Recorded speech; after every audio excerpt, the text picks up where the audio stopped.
On today's Locked On Thunder podcast, the Oklahoma City Thunder were snubbed from the NBA Christmas Day schedule.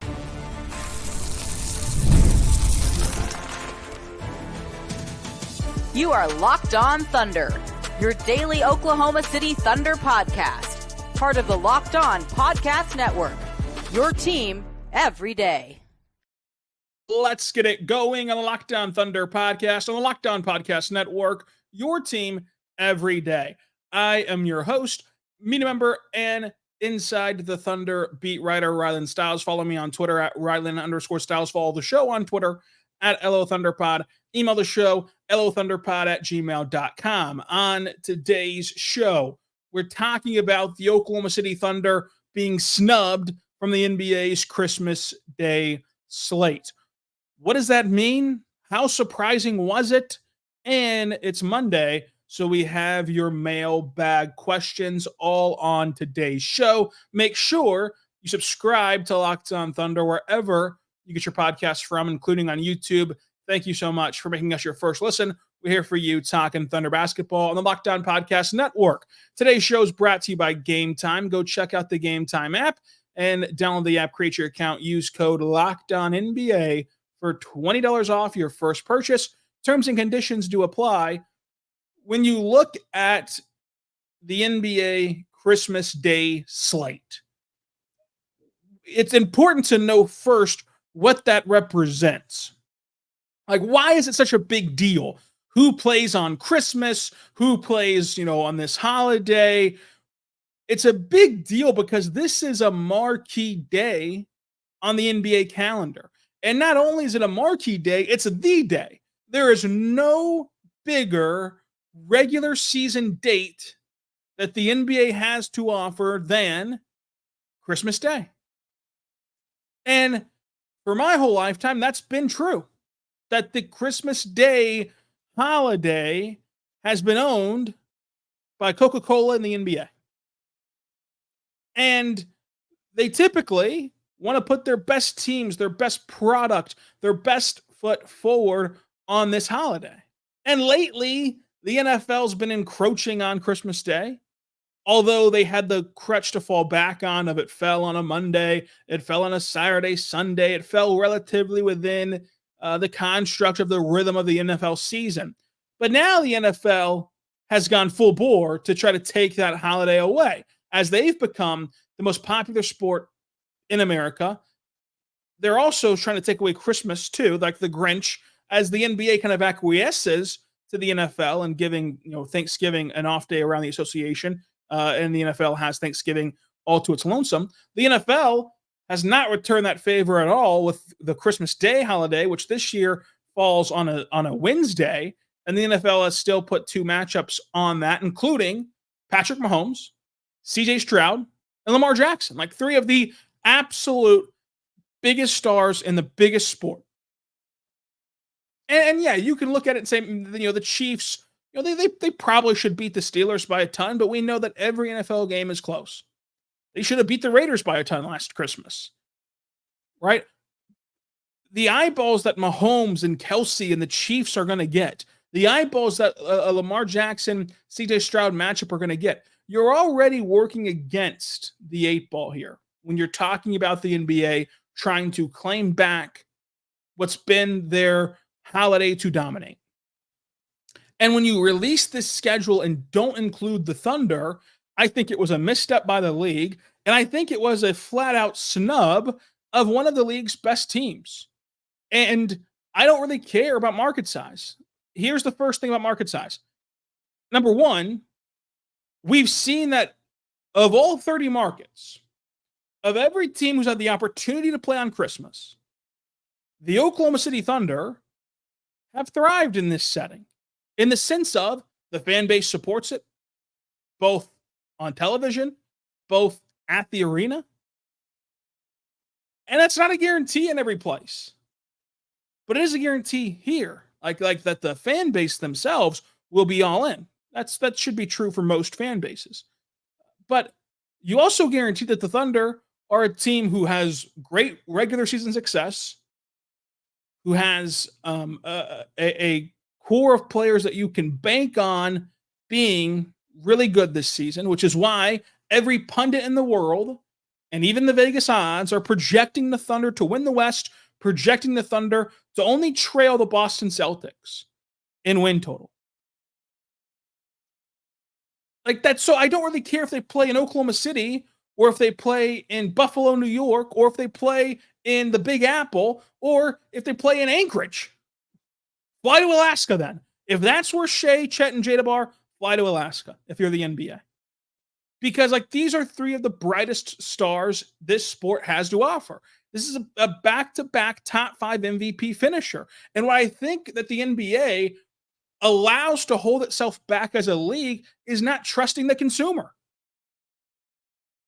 The league is sending messages with these schedules of, you guys just don't understand. Like the only players that people care about are LeBron, and now Jokic is there, Kevin Durant's there, Steph Curry's there.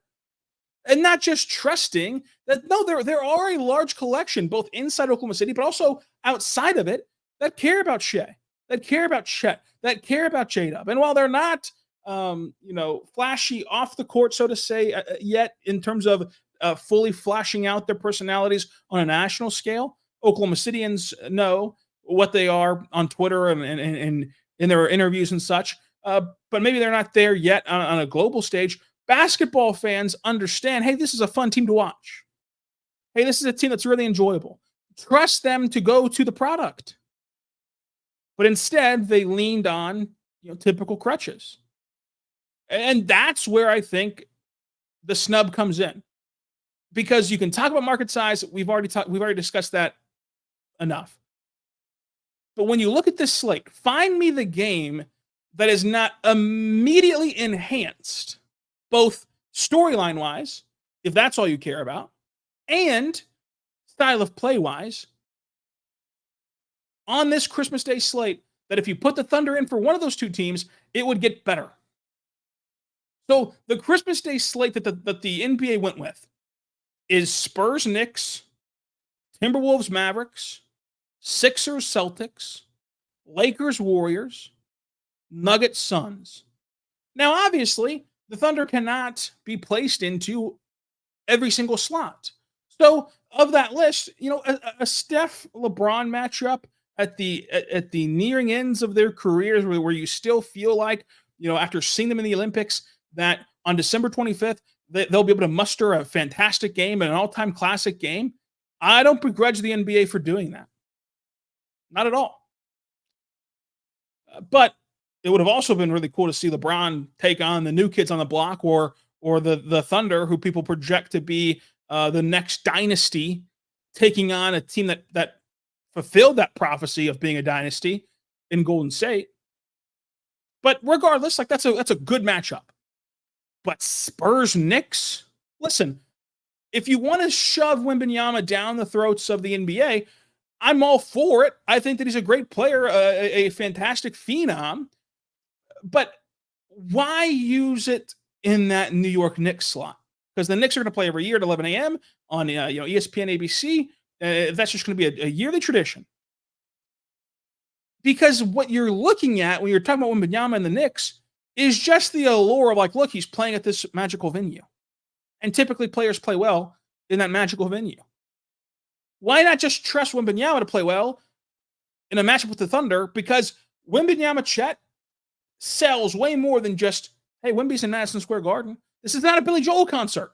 This is the NBA. And Wembanyama against Chet would do numbers compared to Wembanyama against the Knicks, which of course is going to pull in ratings because Wembanyama has a whole country behind him and also has, Americans behind him of touting him as the next great big thing. And the Knicks are one of the biggest markets, in the league. But from a basketball perspective, Chet versus Wemby is just tenfold better. From a basketball perspective, Isaiah Hartenstein returning to New York, two of the best teams in basketball, two teams that'll be in the top 3 of their respective conferences, going off against each other at 11 a.m. You can't get much better than that to set the tone for your slate. So it's not so much the idea of Wemby or the idea of New York on the slate that is preposterous, because I think that there's a clear team you can cut out of this list. But it's just you could have fit the Thunder in there. You could have fit the Thunder in Timberwolves Mavericks of like, if you want to go the Timberwolves route, this is two teams that are designed differently in the same division, battling for the same stuff. You're battling for the division. You're battling for the top of the West. If it's a Mavericks angle, you are just running it back from the best playoff series that we saw last year. The very best playoff series we saw last year was Oklahoma City, Dallas, bar none. And you run that right back at either venue, and it would be raucous because there has been a budding rivalry which we projected to happen. Like, these two fan bases do not like each other after that playoff series. And so, like, that would have been huge. Again, Sixers Celtics, great matchup out east. Love it. And I would keep that game on there as well. But Paul George coming back to OKC, or one of the two Celtics Thunder matchups that you're going to have this year of two of what's projected to be the two best teams in the NBA facing off against each other on the biggest day of the sport, on the day where you're trying to steal eyeballs away from the NFL, you could do no wrong there either. And we've discussed Lakers Warriors. Nuggets Suns is where, look, I know Jokic is incredible. He's the best player in the sport. Him facing off with OKC would be fun. It would be a divisional matchup and all the same stuff you can say for the Timberwolves. But like the Suns being here, they have Booker, they have Durant. But again, that's part of not trusting your consumer. If you think that the better basketball product is going to be Suns Nuggets versus putting the Thunder in the slot, that's just a telltale sign of you do not believe your buyers are smart enough to understand the Thunder are a good team, and the Thunder are one of the best teams in the NBA with the star power, and the depth to contend and the depth to compete on every single night.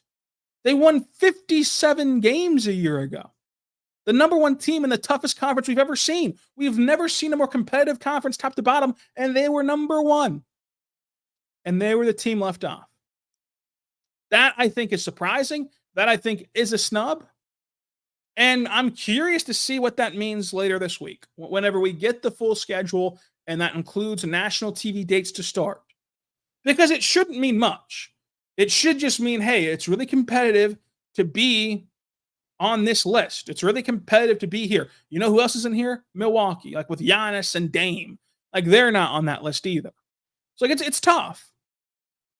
But, you know, I'm curious to see what that looks like for, you know, pick your Thursday night TNT game. Because it's pretty clear, if you're giving Wemby a Christmas Day game in year 2, it's pretty clear that you feel confident enough to put him on every single slot. Like I would be stunned if the Spurs don't play more national TV games than you might project them to. And I think that, like, if you're putting Wemby on Christmas Day, what's your other marquee days? MLK Day is a big one for the NBA, that they just dominate from noon until midnight on the TV schedule. You're going to put Wemby there too as well. But can the Thunder get on that list for that day? Can the Thunder get on these kind of marquee days? They missed out on one already, but it was just shocking. And again, I think that the most frustrating part for the Thunder is that they're a quality team that deserves it. They have the star power to warrant it, and they would have bolstered every single matchup. We just went through it. Like from a storyline standpoint to a on-court standpoint, every matchup gets enhanced with swapping the Thunder in.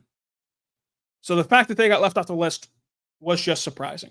Absolutely surprising. Coming up, we'll talk about your mailbag questions.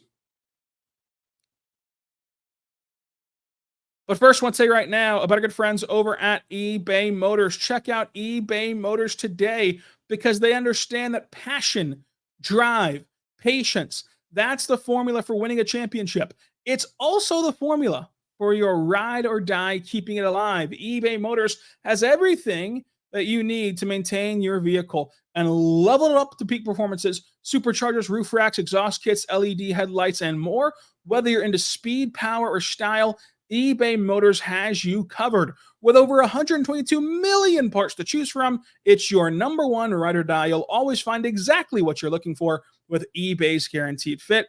It's your part guaranteed to fit your ride every time, the first time, or your money back, because eBay Motors has you burning rubber, not cash, with all the parts you want to choose from at the prices you want. Make your car the MVP, bring home a huge win, keep your ride or die alive at ebaymotors.com.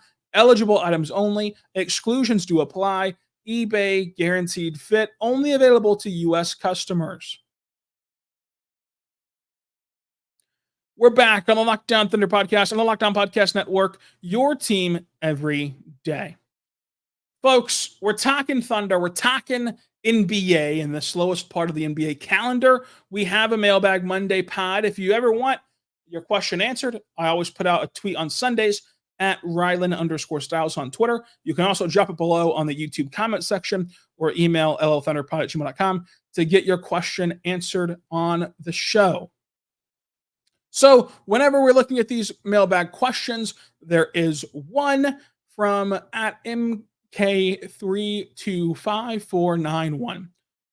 What role do you think J. Will have next season since Hartenstein is in the mix? Will he play the 4 off the bench? I think that J. Will's role will be one that is interesting to follow all year long. First and foremost, the addition of Hartenstein, I think, helps J. Will more than it hurts. And that might sound counterintuitive because technically speaking, if you laid out the depth chart, J. Will shuffles back to the third big, whereas he used to be the primary backup big and the only backup big on roster, except for when you want to play small with Kenny Hustle or however else you want to play small. But I think that if you take what J. Will is able to do and you make him your primary backup big, it's heavily scrutinized. It's, hey, what is he not doing? What is he not doing good enough? You take that production and make it your third big, and all of a sudden the conversation turns into what a value player, what a great role player, what a great guy he is filling his job and filling his role. Like, it just changes how you talk about him whenever you look at what he does, because it was unfair to him to make him that backup big and have him be your only form of attempted rim protection when Chet was off the floor. That's not how he's going to thrive. So that's one way that it helps. Just playing that reduced role is going to help him and help the conversation around him, because he did make improvements last year that I don't think enough people want to acknowledge. So that's going to help him. Another thing I'd be curious in, and you highlighted it here, is playing the 4 off the bench. Not primarily the 4, but what the Thunder explored for 2% of their minutes last year was J. Will playing with Chet. And in those 2%, which is a very small sample size, and who knows all the outliers that could have gone into it. But in that 2%, J. Will looked really good. He looked really good playing next to a big man. Now you have the ability to play him next to a big man for a large chunk of his minutes.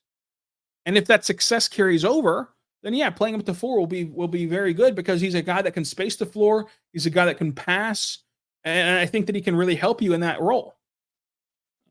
So I'm curious to see how that looks and how they use him in the 4 at times. Again, I think that most likely his role will be the third center on the roster. That's your third guy. And maybe you put him in there at the 4 some, but that's going to be your third guy. And so I think that that'll help him a lot. And then that'll kind of help the perception of him a lot. Kyle Big says, when do NBA players make their largest leap on average? Second year, third year, what kind of leap do you see from Case and Wallace? So, the old adage goes that, your second to third year is actually more important than your first to second year. And I do believe in that adage. I do believe in that sentiment that, typically you see guys take that step forward year 2 to 3 versus what you would expect them to take the leap in year 1 to 2.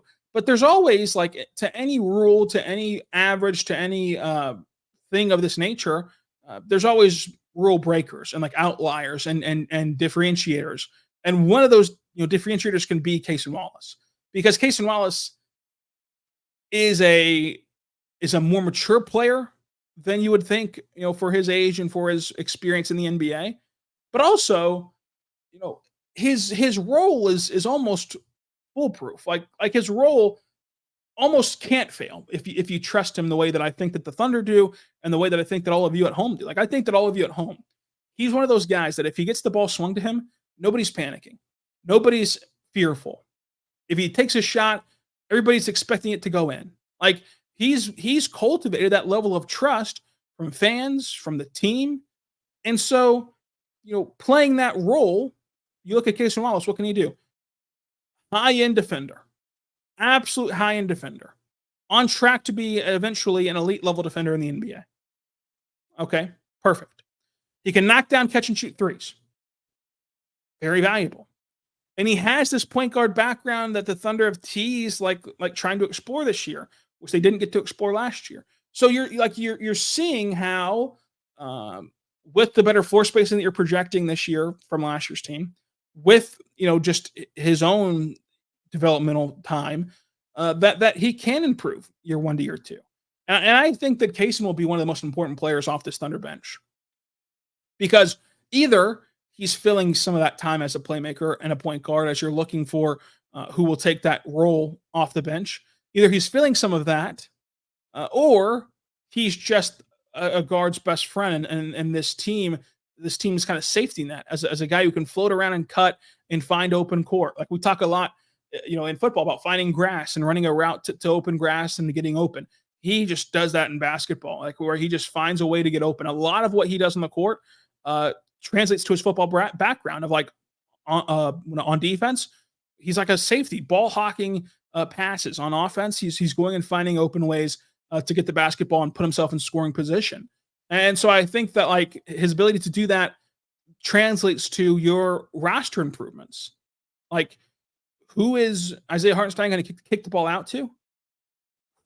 Cason Wallace. Like that passing chops of Hartenstein is going to free up some open Cason Wallace touches and get some buckets for him. So I do think that he'll improve, but typically your 2 to 3 is like another big jump for players.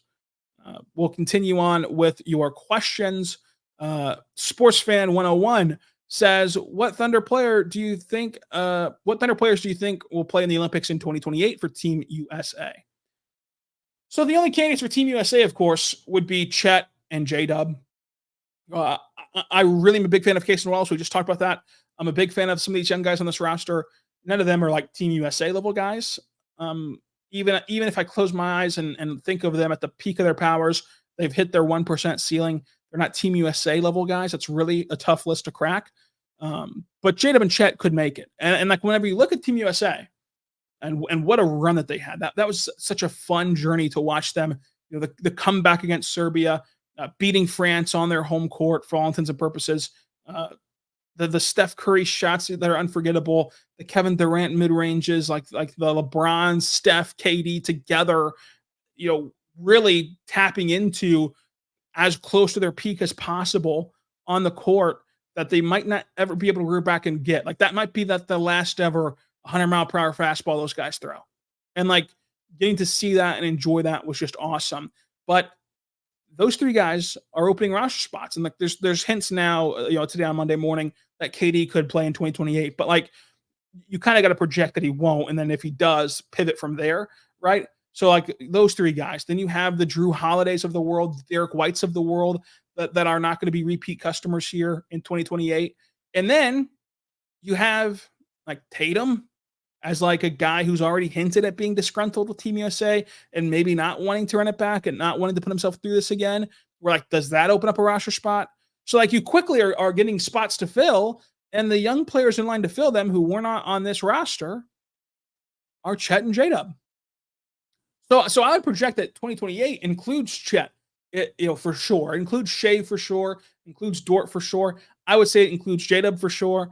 And so like it includes these guys, and that's before you mention like could Us get on to Team France, like if he develops and grows into his body more, perhaps, and I think that like you got to remember like Frank Ntilikina bounced around from team to team to team and still found his way onto Team France and was a part of that. So like I just think that Us can do the same thing, so to say, of like develop into that, and that would be a player to watch. Of course, you have the ties to Josh Giddey, who is fun to watch on the Olympic stage. You have all these things, but who will be from the Thunder roster on the Olympics, I think it'll be Shai, Dort, Chet, and J-Dub. I think that those will be the guys who get to the Olympics from this Thunder roster.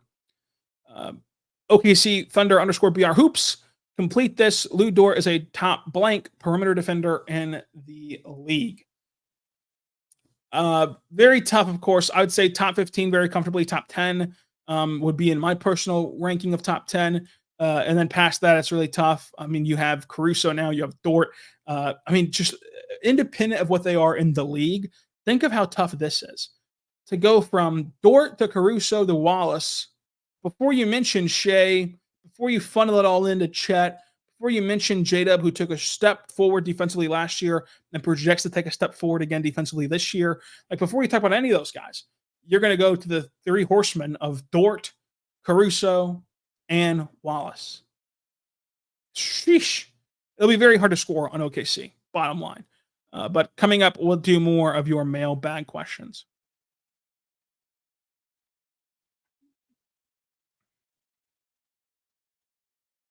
We're back on the Lockdown Thunder podcast, on the Lockdown Podcast Network, your team every day.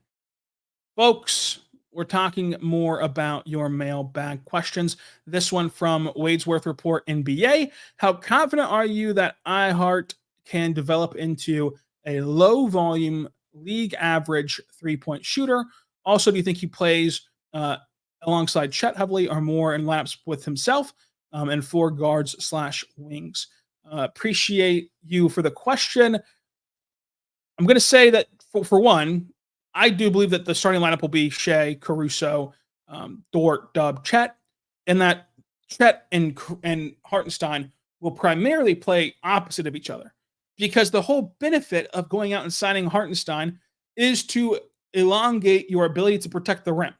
And for every minute that you play those two guys together, that's a minute you trade off to have to patchwork together rim protection somewhere else, which we saw how that worked out a year ago. Still was able to be doable to the extent of 57 wins, and still was able to get you to the second round. But part of the aspect of this is making life easier to protect the rim. So I think that they'll play apart from each other fairly often, but play together perhaps more than 2% of the minutes. So for example, again, last year, J. Will and Chet played 2% of their minutes together. I think that Chet and Hartenstein will play more than 2%, but also not like 10% or 20% or 30% or 50% of their minutes together. So it'll be very interesting to see what that balance looks like. As far as Hartenstein shooting threes, it's a tough conversation because like there's a reason why that on the day that he was introduced to the media, Sam Presti talked ad nauseum about how much more developmental track he has. He's only 26, tapping into more of his game. And then Hartenstein comes in the room and he talks about shooting threes about 1 billion times in his answers. Obviously, hyperbole about 1 billion, but like he often referred to shooting more threes and stuff. And so it's hard to look at that and think, hey, he's not going to try to shoot more. Of course, he's going to try to shoot more and explore that part of his game more. But I don't think it'll be something that like detracts from what the Thunder are trying to do, or like is even hardly noticeable. Because a lot of those Clippers threes that he took, and I think that the 33s he took with the Clippers that season, like a lot of those were in the flow of the game, like fourth quarter, like just things happening that necessitated a Hartenstein three, either a blowout win or late in the shot clock or whatever the case is. I think he'll take a tick up from that, but also not like an avenue where he shoots 1 billion threes and becomes a stretch five. So it's going to be a tough balance. Ultimately, I do think that he can be league average on a low percent. So I think that that's kind of what is in store for Hartenstein. Now let's continue on answering your questions. This one from Dylan Raiola for Heisman. What would it take for SGA in the rest of his career for him to be considered the greatest Thunder player ever? A championship. Like, a championship would do it, I think, because one, it'd be the first ever title in Oklahoma City. Two, like you think of the pathway to get there for a championship. Shai would be the number one option, the number one guy. He'd be one of the most efficient scorers we've ever seen. And he would have led this team through an entire rebuild and came out on top in the end. And like largely, like if he stays a long time, of course, and has that staying power, then that pole vaults you up as well. Because like he has an opportunity to, really tap into um the longevity aspect of things, independent of what he does in the win column. And he's really set up to have massive wins. So I think that that'll be good for him. So whenever you look at Shai, that's what I think he can do to be considered the greatest center player ever. Taking on more of your questions from LeBron underscore James 333. Do you think Dylan Jones might get himself to a playoff rotation if we works out well in offense and need another rebounder like Giddey did? So whenever you look at Dylan Jones, I think that he can play more than you might think on paper right now, but also not in the postseason. So I think that right now, like he can get on the court, he can be a very valuable contributor in the regular season, getting through an 82 game season. But when push comes to shove in the postseason, it'll be tough for anybody to get on the court because you're going to have your 5 starters, plus you're going to have Hartenstein, you're going to have Wallace, Wiggins, Joe. We're already up to 9 guys. Do you want to go to 10, 11, 12 in the postseason again next year? Perhaps, but like I think that like you're going to look at playing that 9 to 10 role, and does he get the nod over Kenrich? Does he get the nod over J. Will? Does he get the nod over those guys that are kind of left over? The safe bet right now would be no, but he is very interesting, and I think that you can go read on SI what I wrote about Dylan Jones. I think he's the most interesting player in this class because it's a class that like is not great at the top, but when you look at Dylan Jones, like why he's so interesting. One of the best executives in the sport traded 5 second-round picks for him. Traded 5 second-round picks for him. That in and of itself is very interesting. But he also, the best executive in the sport, coveted Dylan Jones last year. And Dylan Jones did not want to be a second-round pick. He wanted to go back to school. And he stuck with Dylan Jones to the point that he made him a first-round pick, which was shocking a little bit to everyone from the projections. And yet we don't know what role he'll play. We don't know what position he is. He's kind of this unorthodox player who perfectly fits into the unorthodox style of the Thunder. There's got to be a reason that they're coveting this guy. And so I think that like seeing that picture get painted this year will be fun and interesting, and will be awesome to see in Oklahoma City. So I would bet no playoff rotation for Dylan Jones in year 1, but I am bullish on him getting minutes. I don't think it's just going to be like he only plays in the G League and then that's it. Like I think that you'll see him in the NBA and see him in both spots, NBA and G League. Now let's continue talking about your mailbag questions. This last one comes from Thunder Topics. Obviously, you were a fan before you began covering the team. My question is, how difficult is it to separate the fan side of things while doing your job? Is there a part of you that misses just being a fan and not having to work during games? Keep up the great work, almost season time. Thank you again, Thunder Topics. So that is something that like people in this industry do struggle with a little bit, and it's pretty evident at times, I think, for some people. But for me personally, like since the 3rd grade, I was watching the Dan Patrick show, and I wanted to become like this Dan Patrick. Like it's like I wanted to work in this industry. So since the 3rd grade, and like doing blogs and podcasts in high school and stuff, like I've been trying to watch sports my whole life through this lens, to where I watch things differently than, like you said, like than most fans. I also my fandom was with the Mavericks, as we've talked about before, of like falling in love with Dirk and Jerry Stackhouse and them.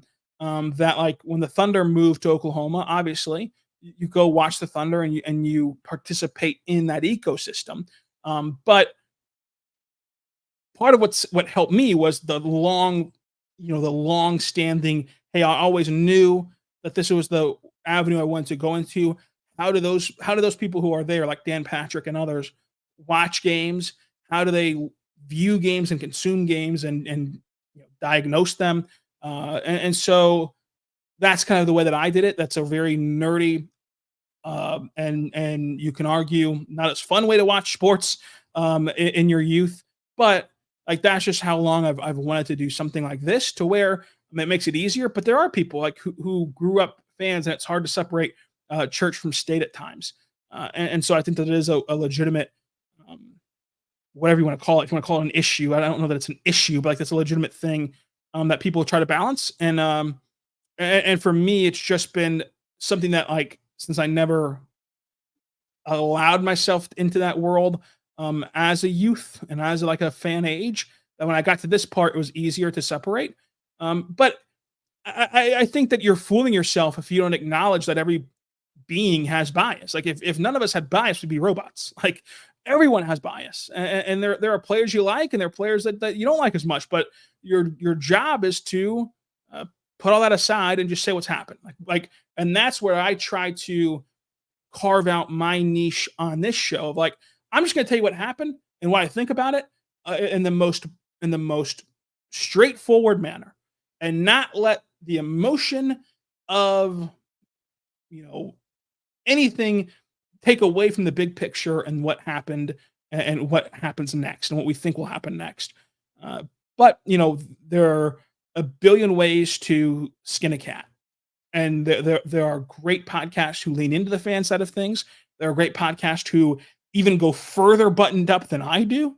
And there's just room for everybody to enjoy. But for me personally, it was not very difficult just because of like, when you think about like third grade through now, like that's when you're becoming this like wild, go crazy fan. And I never kind of did any of that as a kid, which was really at the time criticized by my friends. I was a weird kid doing podcasts and blogs and high school and stuff. But now it's kind of worked out for me a little bit, if you will. So that answers your question. I'm glad you're interested in that. I think you might be the only one. But until next Mailbag Monday, where you can ask me questions about Elvis or about being a fan and media all intertwined, and anything else you want to, be good to one another.